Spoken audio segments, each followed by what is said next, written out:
എല്ലാവർക്കും നമസ്കാരം. ജയശങ്കര. സദാശിവസമാരംഭം ശങ്കരാചാര്യമധ്യമാം അസ്മദാചാര്യപര്യന്തം വന്ദേ ഗുരുപരമ്പരാം. എല്ലാവർക്കും നമസ്കാരം. ആദിശങ്കര ഇന്റർനാഷണൽ ഫൗണ്ടേഷന്റെ നേതൃത്വത്തിൽ അവതരിപ്പിക്കുന്ന ബാലശങ്കരം എന്ന പരിപാടിയിലേക്ക് ഏവർക്കും സ്വാഗതം. ഇന്ന് ബാലശങ്കരത്തിന്റെ രണ്ടാമത്തെ സെഷനിലെ 15ാമത്തെ ക്ലാസ് ആണ്. ആദ്യമായി ഈശ്വര സ്മരണയ്ക്കും അതേപോലെ തുടർന്നുള്ള കാര്യങ്ങൾക്കുമായി നമ്മൾ പ്രിയപ്പെട്ട ടീച്ചറിനെ ഞാൻ വേദിയിലേക്ക് സാദരം ക്ഷണിച്ചുകൊള്ളുന്നു. ജയശങ്കര.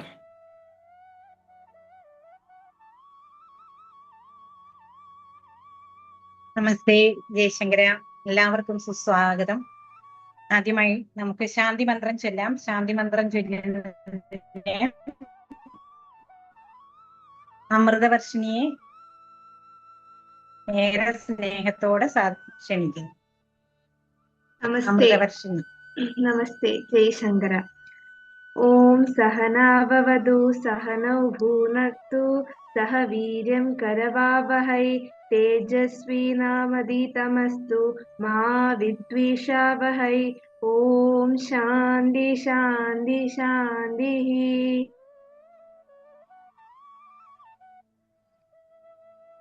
ഗണപതിയായി ആരുഷ് മോനെ ക്ഷണിക്കുന്നു. ആരുഷ്. നമസ്തേ. നമസ്തേ ജയശങ്കര. ഓം വക്രതുണ്ട മഹാകായ സൂര്യകോടി സമപ്രഭ നിർവിഘ്നം കുരുമേ ദേവ സർവകാര്യേഷു സർവദാ. നമസ്തേ ജയശങ്കര. വളരെ സന്തോഷം മോനെ. അടുത്തതായിട്ട് സരസ്വതി സ്തുതിക്കായി മേധ മോളെ ക്ഷണിക്കുന്നു.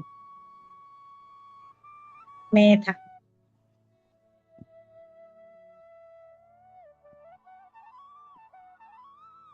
മേധയുണ്ടോ?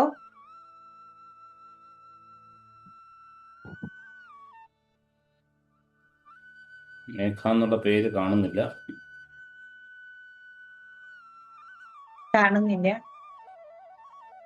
സരസ്വതി സ്തുതിക്കായി സരസ്വതി ചേച്ചിയെ തന്നെ ക്ഷണിക്കുന്നു.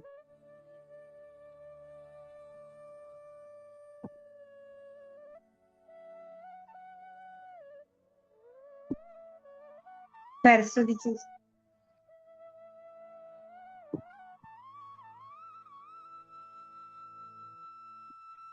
സരസ്വതി ചേച്ചി കേൾക്കുന്നില്ലേ ഞാൻ പറയുന്നത്? വോയിസ് പ്രശ്നമാണെന്ന് പറയുന്നത്. കേക്കാം.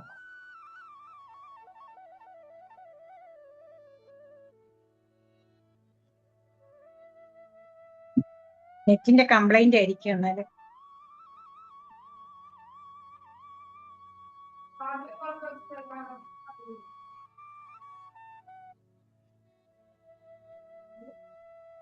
സരസ്വതി നമസ്തുഭ്യാരംഭം കരിഷ്യാമി സിദ്ധിർഭവതു മേ സദാ. ഓം സം സരസ്വതി നമഃ. കേൾക്കാൻ പറ്റുന്നുണ്ടോ? കേൾക്കാം. അപ്പോളെ ഓക്കെ. നമ്മള്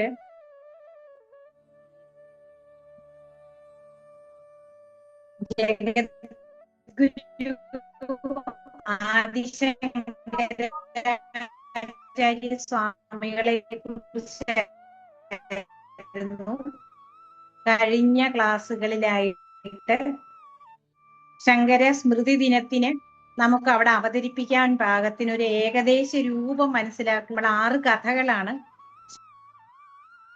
അമൃതവർഷിണിക്കും ആരുഷ് മോനും ഒക്കെ ഓർമ്മയുണ്ടോ കഥകള്? ഉണ്ട് ടീച്ചർ. കഥകൾ ഓർമ്മയുണ്ടോ? സന്തോഷം. അപ്പൊ നമുക്ക് ആ കഥകൾ കഴിഞ്ഞിട്ട് നമ്മൾ എവിടെ വരെയാണ് നിർത്തിയതെന്ന് അറിയാമോ?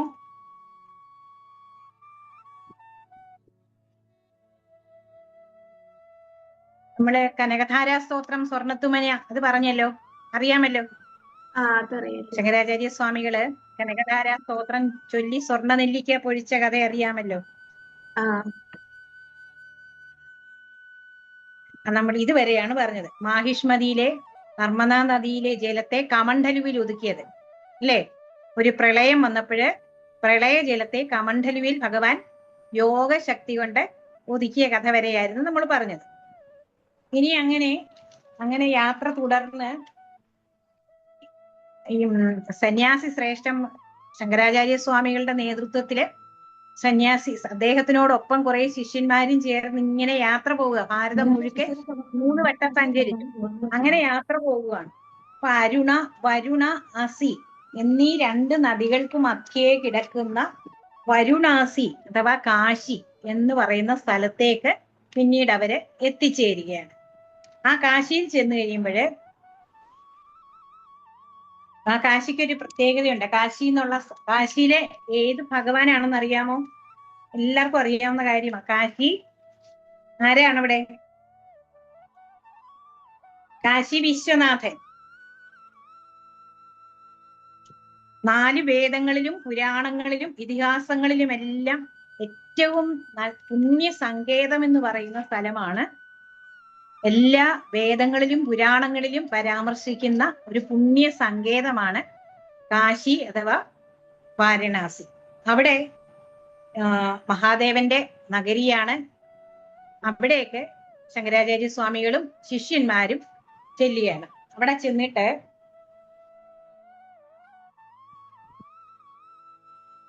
അവിടെ വെച്ചൊരു സംഭവം ഉണ്ടായി. ശങ്കരാചാര്യ സ്വാമികളും ശിഷ്യരും അങ്ങനെ നടന്നു പോകുമ്പോൾ ശങ്കരാചാര്യ സ്വാമികള് ഭഗവത്ഗീതയ്ക്കും ഒക്കെ ഭാഷ്യം രചിച്ച മഹാപണ്ഡിതനാണ്. 12 വയസ്സ് മാത്രമേ ഉള്ളെങ്കിൽ പോലും ശാസ്ത്രത്തിൽ അതിനിപുണനാണ്. വേദാന്തങ്ങളെല്ലാം ഹൃദിസ്ഥമാക്കിയ സന്യാസി ശ്രേഷ്ഠനാണ്, ബ്രാഹ്മണനാണ്. അപ്പൊ അതുകൊണ്ട് ശിഷ്യന്മാരെല്ലാം അദ്ദേഹത്തിന്റെ എല്ലാ കാര്യങ്ങളും, അറിവിനെ, ജ്ഞാനത്തെ ബഹുമാനിച്ചുകൊണ്ട് അദ്ദേഹത്തിന് വേണ്ട എല്ലാ കാര്യങ്ങളും കൂടെ കൂടിയിരിക്കുന്ന ശിഷ്യന്മാർ ചെയ്തു കൊടുക്കുന്നുണ്ട്.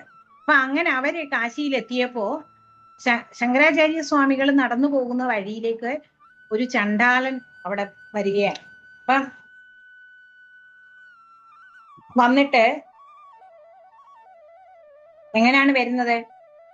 വലത് കൈയിൽ ഒരു ദണ്ടിന്റെ അഗ്രത്തിലൊരു ഭാണ്ഡം, പിന്നെ 3 നായ്ക്കളും ഒപ്പമുണ്ട്. ഇങ്ങനെ ഒരു ചണ്ടാലൻ ദേഹമാകെ ഭസ്മം പൂശി ചണ്ടാള വേഷത്തിൽ അവിടെ വരികയാണ്. അങ്ങനെ ശങ്കരാചാര്യ സ്വാമികൾ നടന്നു വരുന്ന വഴിയിൽ കൂടെ നേരെ എതിർ സൈഡിൽ നിന്ന് ഇങ്ങോട്ട് വരുന്നത് കണ്ടുകൊണ്ട് ശിഷ്യന്മാര് പറഞ്ഞു, ബ്രാഹ്മണ ശ്രേഷ്ഠനാണല്ലോ ശങ്കരാചാര്യ സ്വാമികള്. കാലം ഇതല്ലല്ലോ, പഴയ കാലവും.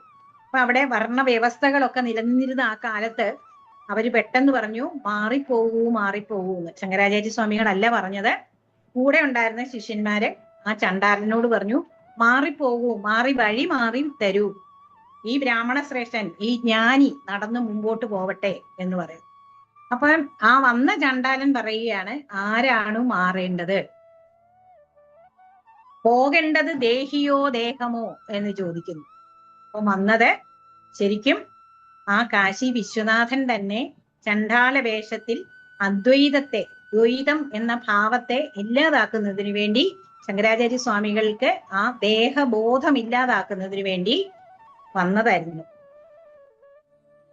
അപ്പൊ ചണ്ടാലൻ പറയുകയാണ്, ദേഹമാണെങ്കിൽ ക്ഷിതിയിൽ അരിഞ്ഞ് ചാരമായി പോവേണ്ടതാണ്. ഇനി ദേഹിയാണെങ്കിൽ ബ്രഹ്മം തന്നെയാണ്, സർവ്വതിലും നിറഞ്ഞു നിൽക്കുന്ന ആ ചൈതന്യം തന്നെയാണ്, സർവ്വചരാചരങ്ങളിലും നിറഞ്ഞു നിൽക്കുന്ന ചൈതന്യം തന്നെയാണ് ഒരു ചണ്ടാലനിലും, ഒരു ബ്രാഹ്മണനിലും, ഒരു ക്ഷത്രിയനിലും, ഒരു വൃദ്ധനിലും, പാമരനിലും എല്ലാവരിലും നിൽക്കുന്നത് അതേ ചൈതന്യമാണ്. ഒരു ചൈതന്യം വേറൊരു ചൈതന്യത്തിനെ മാറിക്കൊടുക്കേണ്ടത്. അങ്ങനെ 2 ചൈതന്യമില്ല, ഒന്ന് തന്നെയാണ്. ഒരേ ചൈതന്യം, അതായത് ഒരേ സൂര്യനെ പല പാത്രങ്ങളിൽ വെച്ചിരിക്കുന്ന ജലത്തിൽ പ്രതിബിംബിച്ച് കാണുന്ന പോലെ, നമ്മളൊരു 10 പാത്രത്തിൽ ജലം എടുത്തു വെച്ചിട്ട് പുറത്തേക്ക് വെക്കാമെന്നുണ്ടെങ്കിൽ ആ ആകാശത്ത് തിളങ്ങി നിൽക്കുന്നതായ ആ സൂര്യനെ ഈ 10 പാത്രത്തിലെ ജലത്തിലും നമുക്ക് കാണാൻ കഴിയും. ഇതുപോലെ പരബ്രഹ്മം എന്ന് പറയുന്ന ഒരേ ഒരു ചൈതന്യം, പരമാത്മ സ്വരൂപം, അവബോധം, ആ ചൈതന്യം, ആ അവബോധം ഒന്നു മാത്രമാണ്. ആ അത് തന്നെയാണ് എല്ലാ ചരാചരങ്ങളിലും ജീവജാലങ്ങളിലും നിറഞ്ഞു നിൽക്കുന്ന ചൈതന്യം. അതാണ് നമ്മുടെ ദേഹി. അപ്പൊ ആരാണ് മാറേണ്ടത്? ചൈതന്യമാണോ? ആണെങ്കിൽ ശങ്കരാചാര്യ സ്വാമികളിലും ഈ ചണ്ഡാലനിലും വിളങ്ങി തിളങ്ങി നിൽക്കുന്നത് ഒരേ ചൈതന്യമാണ്. ഈ ദേഹമാണെങ്കിലോ നശ്വരമാണ്, നശിച്ചു പോകുന്നതാണ്. ശീര്യതേ ഇതി ശരീരം എന്നാണ്. നശിച്ചു പോകുന്നതാണ് ഈ ശരീരം. ആ ശരീരം എന്തായിത്തീരും? ഒരു ചാരം മാത്രമായിട്ട് തീരും. അപ്പൊ ഇതിലേതാണ് മാറേണ്ടത് എന്ന് പറയുമ്പോൾ ശങ്കരാചാര്യ സ്വാമികൾക്ക് മനസ്സിലാകും വന്നത് കാശി വിശ്വനാഥൻ തന്നെ എന്ന് മനസ്സിലാക്കിക്കൊണ്ട് ആ വിശ്വനാഥന്റെ മുമ്പിൽ, ആ ചണ്ഡാലന്റെ മുമ്പിൽ സാഷ്ടാംഗം നമസ്കരിക്കും. ശിഷ്യന്മാരെല്ലാം അന്താളിച്ച് നിൽക്കുകയാണ്. അതിനുശേഷം ശങ്കരാചാര്യ സ്വാമികളെ ചണ്ഡാലൻ ആയി വന്ന ആ കാശി വിശ്വനാഥൻ അനുഗ്രഹിക്കുന്നു. അതിനുശേഷം ചണ്ഡാലൻ മറയുന്നു, ആ നായ്ക്കളോടൊപ്പം മറഞ്ഞു പോകുന്നു. അത് കഴിഞ്ഞ് ശങ്കരാചാര്യ സ്വാമികൾ കാശി വിശ്വനാഥനെ വന്ദിക്കുന്നതിന് വേണ്ടി അവിടേക്ക് ചെല്ലുമ്പോൾ അവിടുത്തെ പൂജാരി പറയും, ചണ്ഡാലനെ നമസ്കരിച്ച വിദ്വാനാണെങ്കിലും ബ്രാഹ്മണനാണെങ്കിലും തനിക്ക് ഇവിടേക്ക് പ്രവേശനമില്ല എന്ന് പറയും.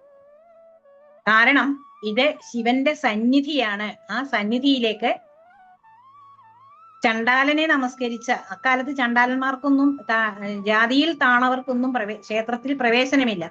ആ ചണ്ഡാലനെ നമസ്കരിച്ച ശങ്കരാചാര്യ സ്വാമികൾക്കും അതുകൊണ്ട് തന്നെ ക്ഷേത്രത്തിലേക്ക് പ്രവേശിക്കാൻ പറ്റില്ല എന്ന് അവിടുത്തെ പൂജാരി അധികാരികളും ശങ്കരാചാര്യ സ്വാമികളോട് പറഞ്ഞപ്പോ സ്വാമികൾ ഒരു ചോദ്യം ചോദിച്ചു. അങ്ങനെയാണെങ്കിൽ അകത്ത് നിങ്ങൾ പൂജിക്കുന്നത് ആരാണ്? അദ്ദേഹത്തിന്റെ വാസം എവിടാണ്?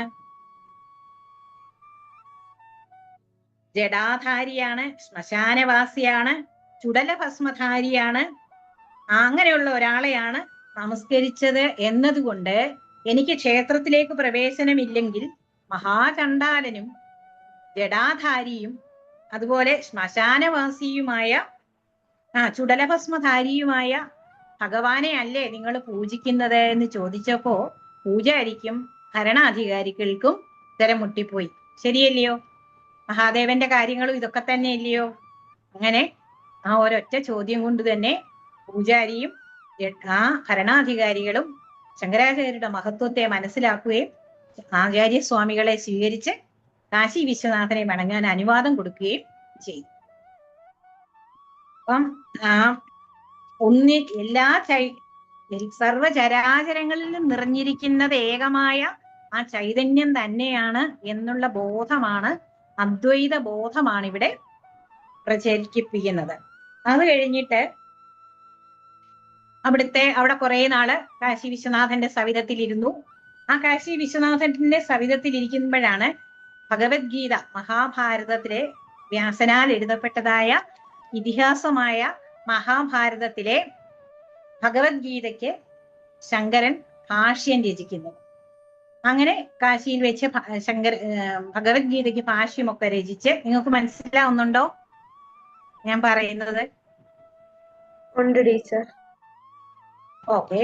ഭാഷ്യം രചിച്ചിട്ട്, ഭാഷ്യം എന്ന് പറഞ്ഞാല് വേദത്തിലെയും വേദാന്തത്തിലെയും ഒക്കെ എന്താണ് ഉദാഹരണങ്ങൾ, അവിടെ എന്തൊക്കെയാണ് ഇതിന് പ്രതിപാദിച്ചിരിക്കുന്നത് എന്നുള്ള വിഷയങ്ങൾ എടുത്തു കാണിച്ചത്.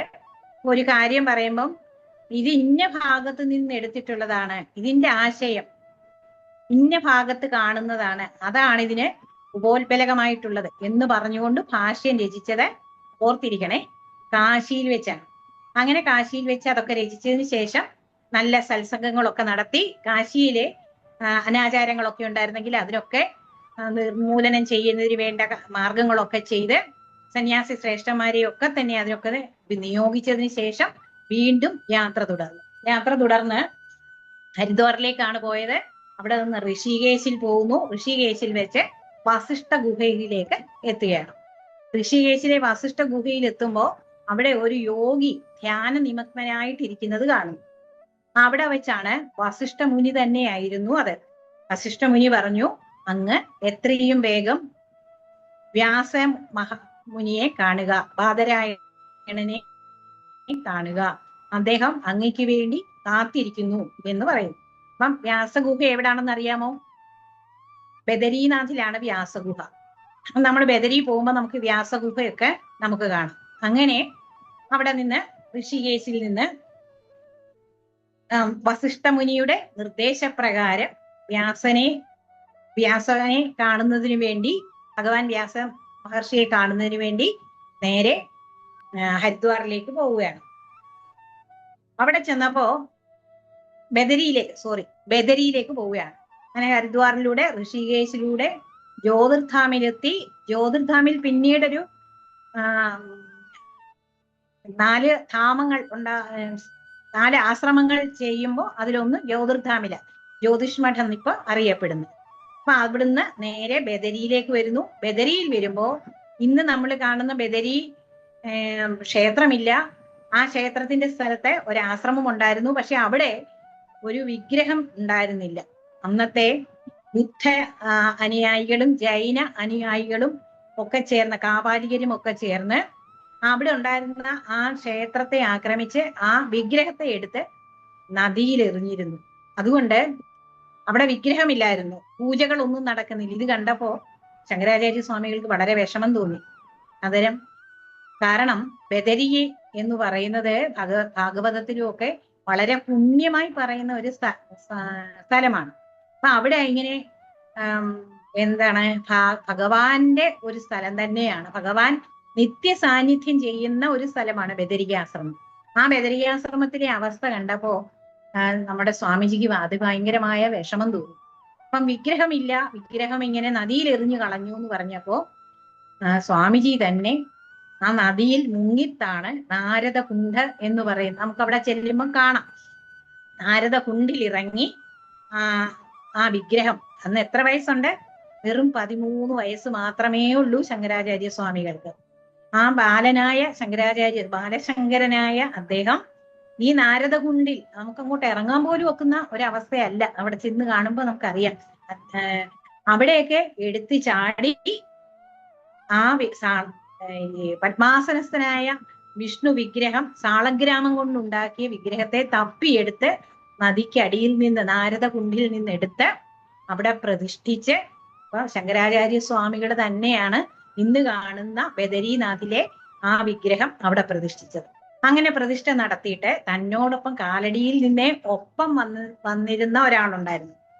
ആ പ്രേമാനന്ദൻ എന്നായിരുന്നു പേര്. ആ പ്രേമാനന്ദനെ അവിടെ, കേരളത്തിൽ നിന്നുള്ള ആ പ്രേമാനന്ദനെ അവിടെ ആചാരങ്ങളും നിഷ്ഠകളും ഒക്കെ പഠിപ്പിച്ച് പൂജ ചെയ്യാനായി ഏൽപ്പിച്ചു.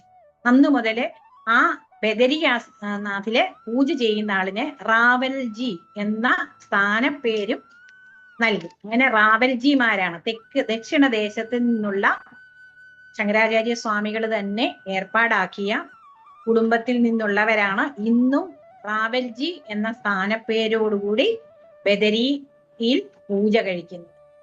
അങ്ങനെ അവിടെ ബദരി ആശ്രമത്തിൽ എന്നിട്ട് ആ ക്ഷേത്രത്തിലെ ജനങ്ങളുടെ, അന്നത്തെ അവിടെ ഉണ്ടായിരുന്ന ഭക്തജനങ്ങളുടെ എല്ലാ സഹകരണത്തോടുകൂടി നല്ല ഒരു ക്ഷേത്രമൊക്കെ പണിഞ്ഞ് പ്രതിഷ്ഠയൊക്കെ നടത്തി പൂജിക്കാനുള്ള പൂജാരിയെ, പ്രേമാനന്ദനെ ഏർപ്പാടാക്കി. എങ്ങനെയൊക്കെയാണ് അവിടുത്തെ പൂജാ കർമ്മങ്ങളുടെ നിഷ്ഠയും ഏർപ്പാടാക്കിയതിനു ശേഷം സത്സംഗങ്ങളൊക്കെ നടത്തി കുറച്ചു നാൾ അവിടെ താമസിച്ചു. അതിനുശേഷം അദ്ദേഹം അവിടെ ഇരുന്നാണ് ബദരിയിലെ ഈ നരനാരായണ പർവ്വതമുണ്ട്, നമുക്ക് അവിടെ ചെല്ലുമ്പോൾ കാണാം. നരനാരായണ പർവ്വതത്തിന്റെ സാനുവിലുള്ള ഒരു ഗുഹയിലിരുന്നാണ് ബ്രഹ്മസൂത്രത്തിന് ഭാഷ്യം രചിച്ചത്. കാരണം ഭഗവാൻ വ്യാസനെ വ്യാസഗുഹയിലെത്തി കണ്ടു കഴിഞ്ഞപ്പോ വ്യാസൻ പറഞ്ഞു, ബദരിയിൽ നാഥിൽ ഇരുന്നു കൊണ്ട് തന്നെ ബ്രഹ്മസൂത്രത്തിന് ഭാഷ്യം രചിക്കണമെന്ന്. അവിടെ ഇരുന്നാണ് ഭഗവത്ഗീതയ്ക്ക് ഭാഷ്യം രചിച്ചത്. എവിടെ ഇരുന്നായിരുന്നു? കാശിയില്. ബ്രഹ്മസൂത്രത്തിന് ഭാഷ്യം രചിച്ചത് ബദരിനാഥിൽ വെച്ച് അവിടുത്തെ നരനാരായണ പർവ്വതത്തിന്റെ താഴെയുള്ള ഗുഹയിൽ ധ്യാന നിലീനനായിരുന്ന് മനോമുകുരത്തിൽ വ്യാസമഹർഷിയെ ദർശിച്ച് അനുഗ്രഹം വാങ്ങി ബ്രഹ്മസൂത്രത്തിന് ഭാഷ്യം രചിച്ചു. ആ സമയത്താണ് അദ്ദേഹത്തിന് ഇനി ഉപനിഷത്തുകൾക്കും കൂടെ ഭാഷ്യം രചിക്കണമെന്ന് വ്യാസൻ പറഞ്ഞപ്പോ ശങ്കരാചാര്യ സ്വാമികൾക്ക് അന്ന് 16 വയസ്സായി. അപ്പൊ 16ാമത്തെ വയസ്സിൽ ആയുസ് തീരും എന്നുണ്ടായിരുന്നു. ഭഗവാൻ വ്യാസൻ തന്നെയാണ് അടുത്ത ഒരു 16 വർഷം കൂടെ ജീവിച്ചിരിക്കാൻ അനുഗ്രഹം കൊടുത്തിട്ട് ഉപനിഷത്തുകൾക്കും വ്യാഖ്യാനം രചിക്കണമെന്നും 4 ആശ്രമങ്ങൾ, ഭാരതത്തിന്റെ 4 ഭാഗത്തായി 4 ആശ്രമങ്ങൾ സ്ഥാപിക്കണമെന്നും ആ ആശ്രമങ്ങൾക്ക് വ്യക്തമായ ആമ്നായങ്ങൾ, നിയമങ്ങൾ എഴുതി ഉണ്ടാക്കി പ്രചരിപ്പിക്കണമെന്നും ധർമ്മത്തെ, സനാതന ധർമ്മത്തെ ഭാരതത്തിലുടനീളം പ്രചരിപ്പിക്കാൻ പാകത്തിന് ഈ ആശ്രമങ്ങളിൽ ഓരോ ആശ്രമത്തിന് മഠാധിപതിയെ നിയോഗിക്കണമെന്നും ഒക്കെ വ്യാസ നിർദ്ദേശം കിട്ടി. 16 വയസ്സുകൂടി തുടർന്ന് ജീവിക്കാൻ ഉള്ള ആയുസ്സും നീട്ടിക്കൊടുക്കുന്നതാണ് ഭഗവാൻ വ്യാസൻ. അത് കഴിഞ്ഞിട്ടാണ് അദ്ദേഹം വീണ്ടും യാത്ര തിരിക്കുന്നത്. ഇത്രയും കാര്യങ്ങള്, കൂടുതൽ കാര്യങ്ങൾ പറഞ്ഞാല് ഓർമ്മയിൽ നിൽക്കുമോ, പറയണോ? അപ്പൊ ഇത് തന്നെ.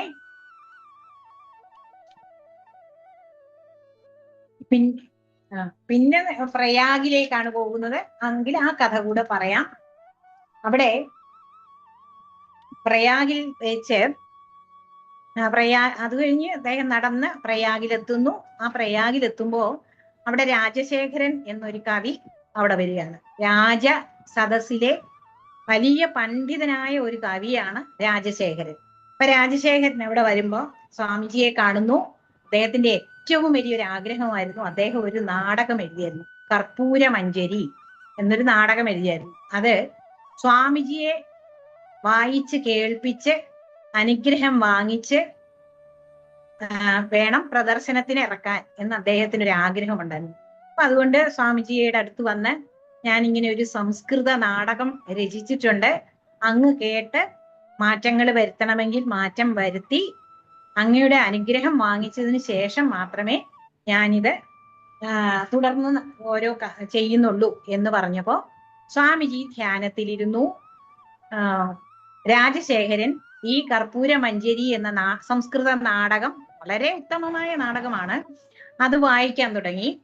പക്ഷെ വായിച്ച് കംപ്ലീറ്റ് മൊത്തം വായിച്ചു കഴിയുന്നത് വരെ സ്വാമിജി കണ്ണടച്ച് തന്നെ ഇരിക്കുകയായിരുന്നു. ഇപ്പൊ രാജശേഖരൻ വിചാരിച്ചു, എന്റെ ഈ നാടകം വളരെ മോശപ്പെട്ടതാണ്, അതുകൊണ്ടായിരിക്കും സ്വാമിജി ഇത് ശ്രദ്ധിക്കാതെ ധ്യാനത്തിലിരിക്കുകയാണെന്ന് വിചാരിച്ച് രാജശേഖരൻ വളരെ വിഷമത്തോടുകൂടി വായന നിർത്തി.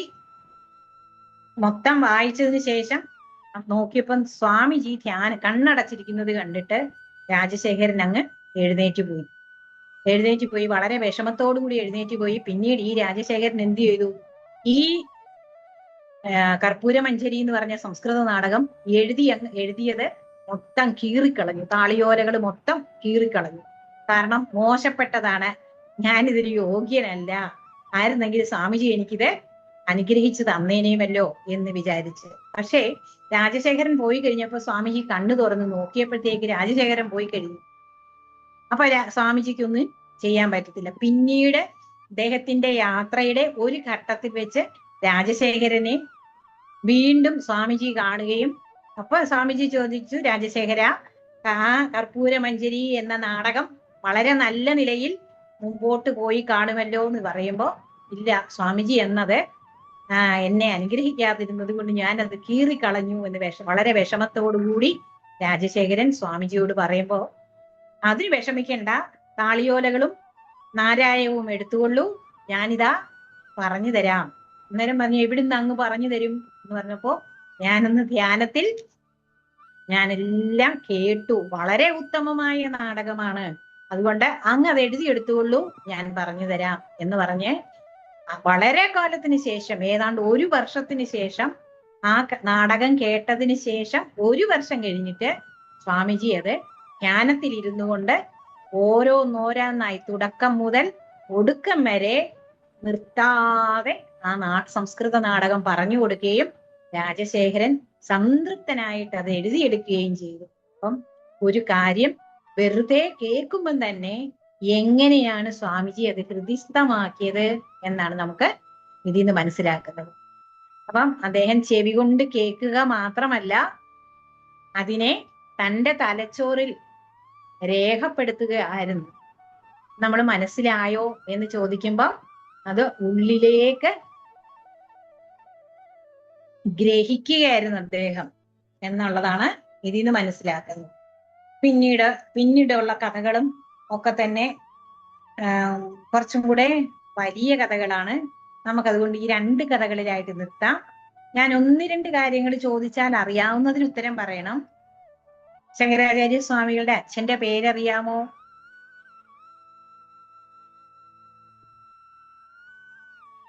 അച്ഛന്റെ പേര്?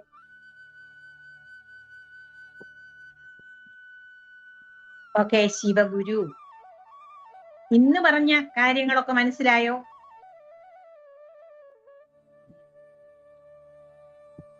മനസ്സിലായി ടീച്ചർ. ഇന്ന് പറഞ്ഞ 2 കഥകളും മനസ്സിലായോ?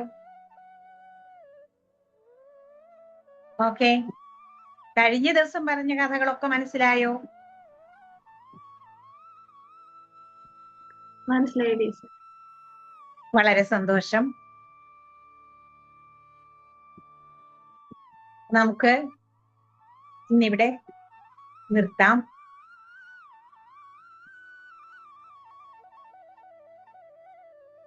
നമുക്ക് കായേന വാച ചൊല്ലി സമർപ്പണം നടത്താം.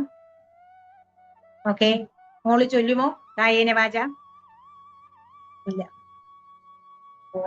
കായേന വാച മനസേന്ദ്രിയർവാ ബുദ്ധ്യാത്മനാ വാ പ്രകൃതേ സ്വഭാവാ കരോമി യദ്യൽ സകലം പരസ്മൈ നാരായണായേതി സമർപ്പയാമി.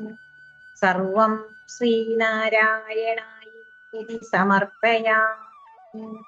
ഓം പൂർണ്ണമദ പൂർണ്ണമിദം പൂർണ്ണാൽ പൂർണ്ണമുദച്യതേ പൂർണ്ണസ്യ പൂർണ്ണമാദായ പൂർണ്ണമേവാവശിഷ്യതേ. ഓം ശാന്തി ശാന്തി ശാന്തി.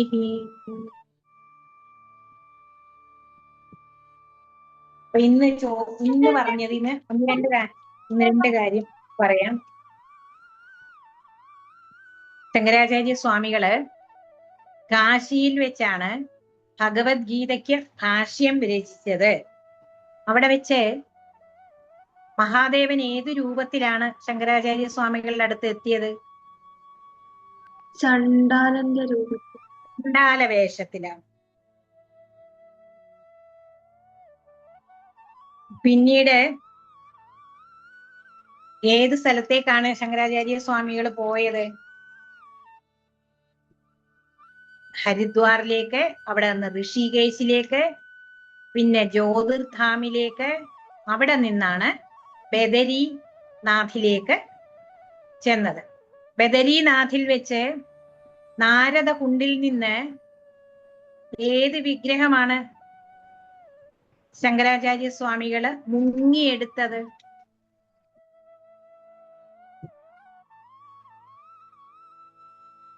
പത്മാസനസ്ഥനായ സാളഗ്രാമം കൊണ്ട് നിർമ്മിക്കപ്പെട്ട വിഷ്ണുവിന്റെ വിഗ്രഹം. അതാണ് ബദരീനാഥിൽ ശങ്കരാചാര്യ സ്വാമികൾ തന്നെ പ്രതിഷ്ഠ നടത്തിയത്. ബദരീനാഥിലെ പൂജാരിക്ക് ശങ്കരാചാര്യ സ്വാമികൾ എന്ത് പേരാണ് നൽകിയത്? റാവൽ എന്നുള്ള സ്ഥാനപ്പേര് നൽകി. അത് തെക്കു ഭാഗത്ത്, ഇന്ത്യയുടെ ഭാരതത്തിന്റെ തെക്ക് ദേശത്തു നിന്നുള്ള അന്ന് പ്രേമാനന്ദനെയാണ് നിയോഗിച്ചത്. ഇന്നും കേരളത്തിൽ നിന്നുള്ള പൂജാരി തന്നെയാണ് ബദരീനാഥിൽ പൂജ കഴിക്കുന്നത്.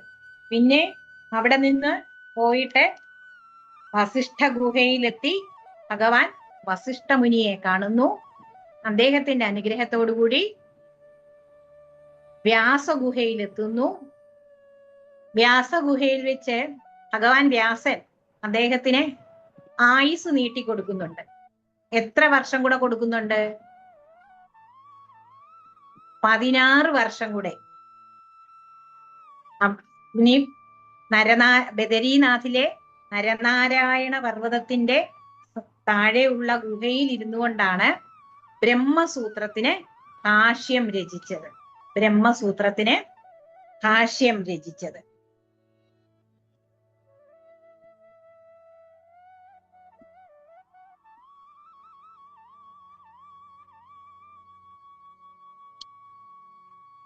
ഒരു സമയം എത്രയായി? പൂജാരിയുടെ പേരൊന്നുകൂടെ ഒന്ന് പറഞ്ഞേ. സമയം എത്രയായി ചേച്ചി? 8:40 8:40.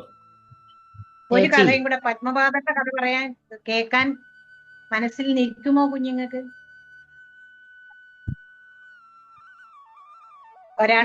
കുഞ്ഞുങ്ങളിൽ ഒരാൾ മറുപടി പറയണം. ഒരു കഥ കൂടെ കേൾക്കാൻ പറ്റുമോ? Okay teacher. ഓക്കെ, എങ്കില് ഒരു കഥയും കൂടെ പറയാം. അങ്ങനെ ഒരു ദിവസം ശങ്കരാചാര്യ സ്വാമികള് പ്രയാഗിലെ ആശ്രമത്തിൽ ഇരിക്കുമ്പോഴ് അവിടെ വളരെ വലിയ ഒരു സന്യാസി ശ്രേഷ്ഠനും വേദാന്തങ്ങളെല്ലാം ഹൃദിസ്ഥമാക്കിയതും പുരാണങ്ങളെല്ലാം പഠിച്ചതും സംസ്കൃത പണ്ഡിതനുമായ ആചാര്യൻ പ്രദ്യോതൻ എന്ന് പറഞ്ഞ ആള് ഇങ്ങനെ അദ്വൈത സിദ്ധാന്തത്തെ പ്രചരിപ്പിച്ച ഭഗവാൻ മഹാദേവൻ തന്നെ ചണ്ഡാല വേഷത്തിൽ വന്ന് പ്രത്യക്ഷത്തിൽ ശങ്കരാചാര്യ സ്വാമികളുടെ മുമ്പിലെത്തി അദ്വൈതത്തെ പ്രകാശിപ്പിച്ച മഹായോഗി അവിടെ വന്നിട്ടുണ്ടെന്ന് അറിഞ്ഞിട്ട് ശങ്കരാചാര്യ സ്വാമികളെ കാണാൻ ഈ ആചാര്യൻ പ്രദ്യോതൻ അവിടെ വരികയാണ്. അവിടെ വന്നു കഴിഞ്ഞപ്പോ ശങ്കരാചാര്യ സ്വാമികളെ പ്രദ്യോതൻ എന്നുള്ള ആചാര്യനെ ബഹുമാനപൂർവ്വം എഴുന്നേറ്റ് ആദരിച്ചു. ഈ സമയത്ത് ശങ്കരാചാര്യ സ്വാമികൾ അവിടെ ഒരു സത്സംഗം നടത്തുകയായിരുന്നു. ഒപ്പം തന്റെ ശിഷ്യന്മാർക്ക് ഈ വേദാന്തങ്ങളൊക്കെ പഠിപ്പിക്കുകയുമായിരുന്നു. ആ സമയത്താണ് ഈ ആചാര്യൻ പ്രദ്യോതൻ അവിടെ വരുന്നത്. നിങ്ങൾക്ക് ഇഷ്ടപ്പെടുന്ന ഒരു കഥയാണ്, അതുകൊണ്ടാണ് ഇത് പറയുന്നത്. ഈ സമയത്ത് പ്രദ്യോതൻ വന്നപ്പോഴ് തന്റെ ഏറ്റവും അടുത്ത തനിക്കൊപ്പം എപ്പോഴും വളരെ പണ്ട് മുതല്, ഏതാണ്ട് എറണാകുളത്ത് മുതല് അദ്ദേഹം ഋഷിനാഗകുളത്ത് വെച്ച് മുതല് ശങ്കരാചാര്യ സ്വാമികളോടൊപ്പം യാത്ര ചെയ്യുന്ന ശിഷ്യനായി എന്നെയും കൂട്ടണമെന്ന് പറഞ്ഞു കൂടിയ ആളാണ് സനന്ദൻ.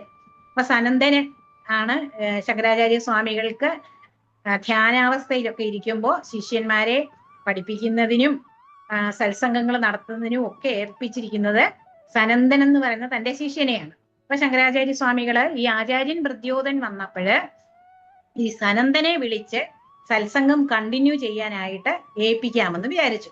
അപ്പൊ ആചാര്യൻ പ്രദ്യോതനെ സ്വീകരിച്ച് ഒരു സ്ഥലത്തിരുത്തിയതിനു ശേഷം ശങ്കരാചാര്യ സ്വാമികള് തന്റെ ശിഷ്യനായ സനന്ദനെ ഈ സത്സംഗം തുടർന്നു കൊണ്ടുപോകുന്നതിന് വേണ്ടി വിളിച്ചു.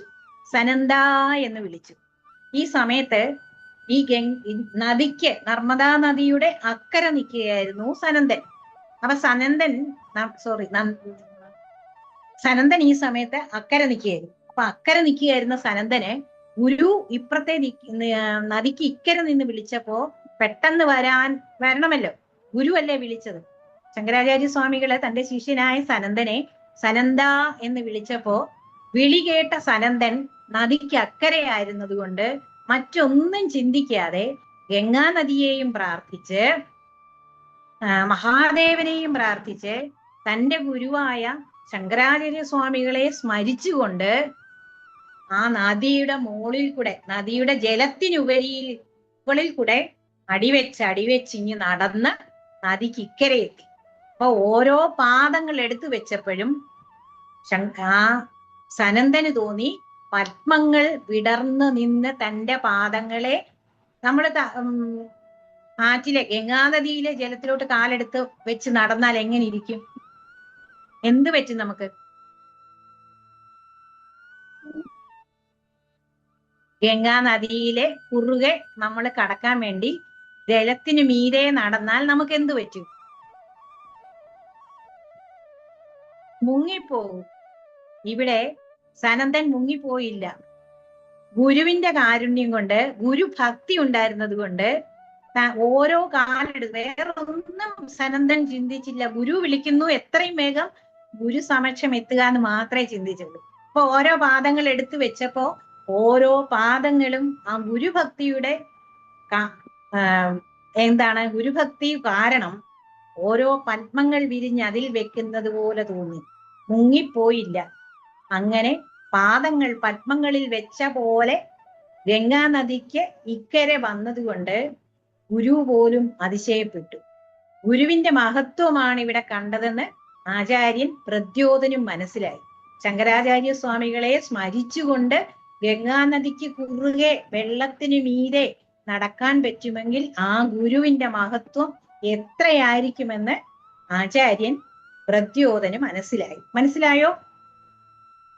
അതുകൊണ്ട് പ്രദ്യോതൻ അപ്പൊ തന്നെ ശങ്കരാചാര്യ സ്വാമികളെ സാഷ്ടാംഗം നമസ്കരിച്ചു. അറിയാം, ബ്രഹ്മസൂത്രത്തിന് ഭാഷ്യം രചിച്ച ആളാണ്, ഭഗവത്ഗീതയ്ക്ക് ഭാഷ്യം രചിച്ച ആളാണ്, വിഷ്ണു സഹസ്രനാമത്തിന് ഭാഷ്യം രചിച്ച ആളാണ്. ഇതൊക്കെ അതുപോലെ 10 ഉപനിഷത്തുകൾക്ക് ഭാഷ്യം രചിച്ച ആളാണ്. ഇതൊക്കെ അറിയാം. എങ്കിൽ പോലും ആ ഗുരുവിനെ സ്മരിച്ചുകൊണ്ട് മാത്രം ഗംഗാനദിക്ക് ജലത്തിനു മീതെ നടന്ന ശിഷ്യന് നടക്കാൻ പറ്റിയെങ്കിൽ ആ ഗുരുവിന്റെ മഹത്വം എത്ര ആണെന്ന് മനസ്സിലാക്കി ആചാര്യൻ പ്രദ്യോതൻ ഗുരുവിനെ സാഷ്ടാംഗം നമസ്കരിച്ചു. അപ്പം ഗുരുവിനോ തൻ്റെ ശിഷ്യനില് സനന്ദന് എത്രമാത്രം ഗുരുഭക്തി ഉണ്ടായിട്ടാണ് ഇങ്ങനെ സംഭവിച്ചത് എന്നത് അറിഞ്ഞുകൊണ്ട് സനന്ദന് മറ്റൊരു പേര് കൊടുത്തു, പത്മപാദർ. സനന്ദന്റെ പേര് പത്മപാദർ. അങ്ങനെ ഭഗവാൻ അനുഗ്രഹിച്ച് ആ പേര് നൽകി. ഭഗവാൻ ശങ്കരാചാര്യ സ്വാമികളുടെ ഏറ്റവും പ്രഥമ ശിഷ്യൻ തന്നെയായിരുന്നു പത്മപാദർ. ഓക്കെ, വളരെ സന്തോഷം. അപ്പൊ ഈ കഥയും നിങ്ങൾ ഓർത്തിരിക്കുക. ഇനിയും 3 കഥയും കൂടെ പറഞ്ഞാല് ശങ്കരാചാര്യ സ്വാമികളുടെ പ്രധാന കഥകളൊക്കെ നമുക്ക് ഗ്രഹിക്കാം. അതോടൊപ്പം അത് കഴിഞ്ഞിട്ട് നമുക്ക് 4 ആശ്രമങ്ങള് ഭാരതത്തിന്റെ 4 ദിക്കുകളിൽ അതൊക്കെ നമുക്ക് നമ്മുടെ ബാലശങ്കരൻ ഗ്രൂപ്പിലിടാം. അത് നിങ്ങൾ മനസ്സിലാക്കിയിരിക്കണം. നമസ്തേ, എല്ലാവർക്കും നമസ്തേ. വളരെ സന്തോഷം. ജയശങ്കര. ജയശങ്കര. ജയശങ്കര. വളരെ സന്തോഷം മുഷിയപ്പോൾ. വളരെ നല്ലൊരു ക്ലാസ്. നിങ്ങളൊക്കെ എങ്ങനെ ജയിച്ചിരിക്കുകയായിരുന്നു ഈ ക്ലാസ്സിൽ.